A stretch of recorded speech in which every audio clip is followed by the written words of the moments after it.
Guys, good morning. Ayun, ngayon po ay Martes at sa mga oras na ito ay live po tayong muli, no? Upang ipaalam sa ating mga kababayan, kapamilya, kapuso ang ating nakitang signboard. Okay po.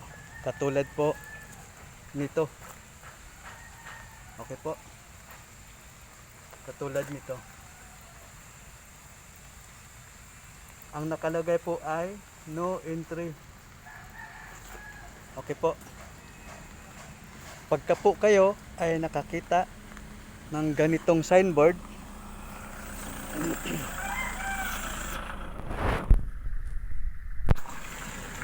kapag po kayo ay nakakita ng ganitong signboard na no entry, huwag nyo po itong baliwalain, sapagkat ito po, no entry ay warning sign. Okay po. Warning sign po ito na bawal pumasok ang sinuman. Ang sinuman o kahit sino paman ay bawal pumasok. Okay? No entry. Po. Ngayon, nakita mo na mo yung signboard na no entry, pero pumasok ka kasi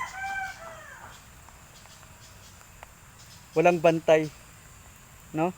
Pumasok ka kasi wala kang nakitang guard. Huwag nyo pong gawin yun. Okay? Huwag nyo pong gawin na pumasok pagka meron na pong nakalagay na no entry, sapagkat iyan po ay warning sign. Pagka pumasok po kayo dahil sa wala po kayo nakitang gwardiya, marami pong mangyayari sa inyo. Opo, warning sign po yan. Huwag baliwalain ang no entry. Warning sign po yan. Pumasok kayo nang walang tao, pero may nakalagay na no entry. Katulad dyan, wala kang taong nakikita, pero oras na pumasok ka, delikado pala. Okay? Bakit? Kasi nga meron nang nakalagay na no entry. Pumasok ka, ay di sorry ka na lang. Bakit? No entry na, pinasok mo. Okay? Sabi ko sa iyo, maraming mangyayari sa inyo kapag ka ang no entry binabaliwala nyo. Okay po? Sapagkat iyan po ay warning sign. Okay? Yung iba kasi sinisilip kung may gwardiya o wala. Pagka walang nakitang gwardiya, papasok na agad kasi walang bantay. Pero may nakalagay nga na no entry.